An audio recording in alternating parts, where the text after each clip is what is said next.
intelligence data we have, including aerial and satellite photography, to conclusively show that there are Russian combat troops in Cuba.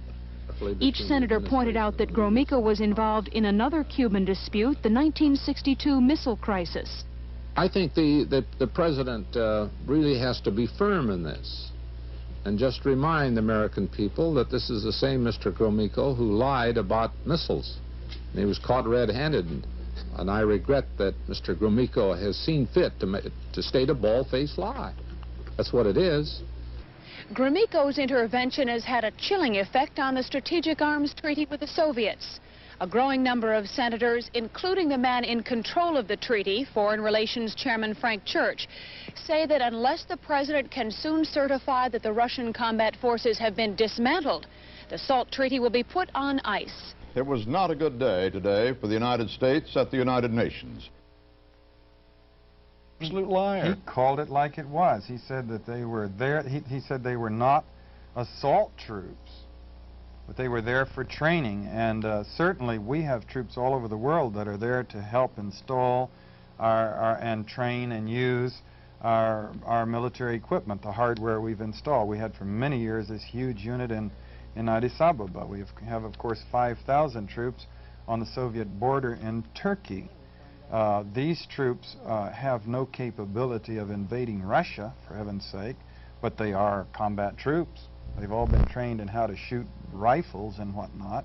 And I would say that the only two people I saw in there who seemed to be candidly, three, I guess, calling it like it was Senator Byrd, who said it was a non-crisis.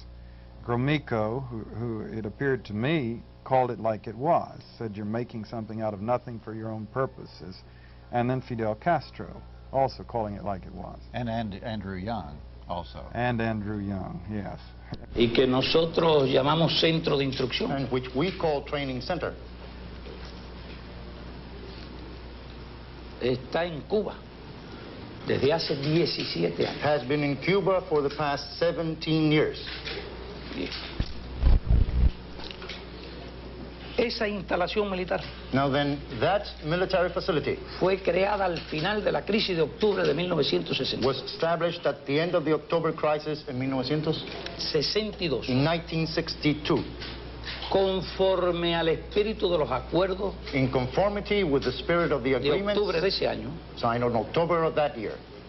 y dentro del statu quo establecido como consecuencia de la crisis de And within the status quo that was set up as a result of the October crisis. Yeah. Why has he brought this problem to the light now to create this situation? Porque el hecho de que esté en crisis la Because reelección the de Carter fact that Carter's situation is in a crisis no le da derecho a poner en does crisis not give him the la right paz. to place peace into a crisis. Y yo pienso que la actuación de Carter en And I relación believe a este problema that Carter's behavior concerning this problem ha sido deshonesta, has been dishonest, ha sido insincera, has been insincere, ha sido inmoral has been immoral, y ha estado engañando a la opinión and has pública been mundial deceiving the world public opinion y a la opinión pública de Estados Unidos. and the U.S. public opinion.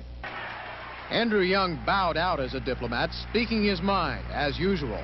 Last night he spoke to 5,000 blacks, and at a time when the administration has been saying it's gravely concerned over those Soviet combat troops in Cuba, Young ridiculed the threat.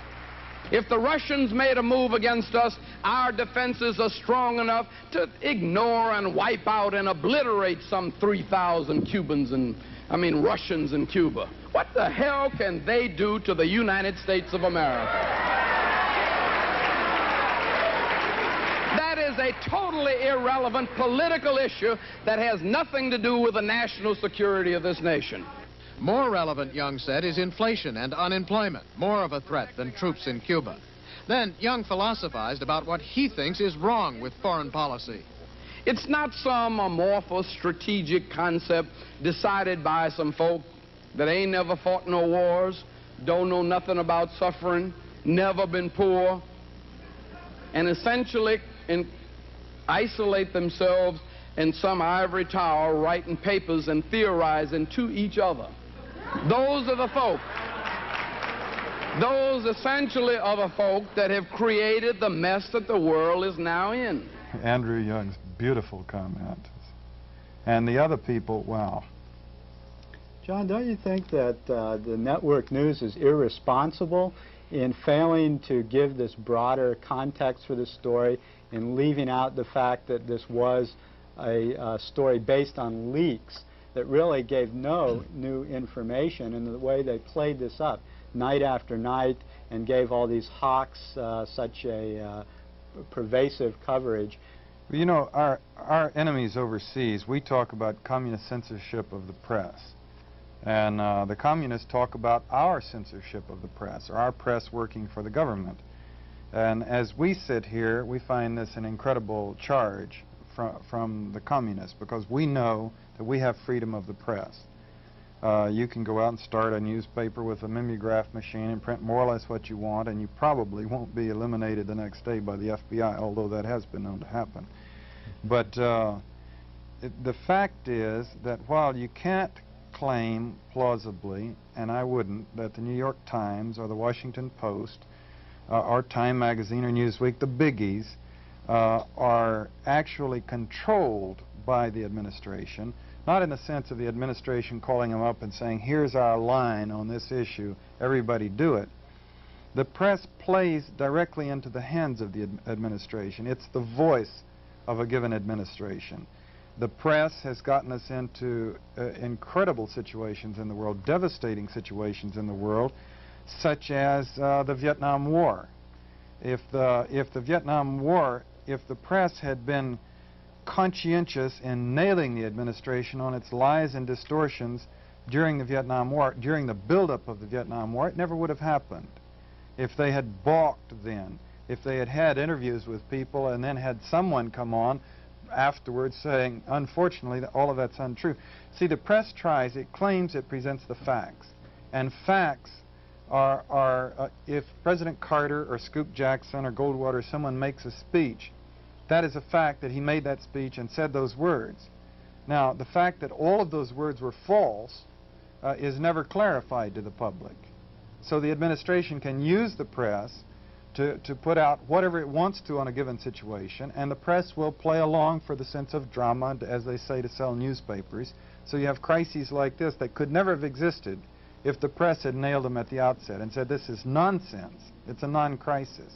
There's another irony here in that during this very period, the Russians went to East Germany in a very big flourish. They said they were going to take 20,000 Russian troops out of East Germany and were going to withdraw a lot of their forces from Central Europe. And this was hardly covered. There were only seconds of coverage, whereas this seemed to be a major change in Soviet policy and a potential thaw in Europe, which could be much more important than this non-event in Cuba, and yet this was barely mentioned. This is how the press can create some stories and how they don't even cover. You've got to remember, and this is why I titled my book In Search of Enemies, it's necessary to our system of government to have people to oppose and people to hate. If you'll look, for example, I believe it was yesterday, President Carter just finished a small political swing. He made repeated statements about Cuba. Cuba's aggressive posture, Cuba's military, Cuba being the most militarized country in the world, etc. Surely we have things that are more important than Cuba to this nation right now. The collapsing economy, the galloping inflation, all of the various minority groups that are still suffering persecution in this country. Nevertheless, he focuses on Cuba and makes them into an enemy which they have no desire to be, so that we've got somebody to hate, to oppose, so that we've got an excuse to thump our chests and build up our military machine. And he's doing this, obviously, as a major element in his presidential campaign. Searching for enemies, looking for people that don't want to fight us, that we need to have somebody to oppose. I think there's also kind of a long-range thing that they're looking for, too, here. Also, you read some books and see some statements by the high muckety-mucks, and they complain that the Vietnam War has had such a devastating effect on public opinion that they can't wheel and deal around the world now like they used to, because public opinion would not allow it. People would hit the streets again. So I think this is part of an overall policy of trying to whip up the Cold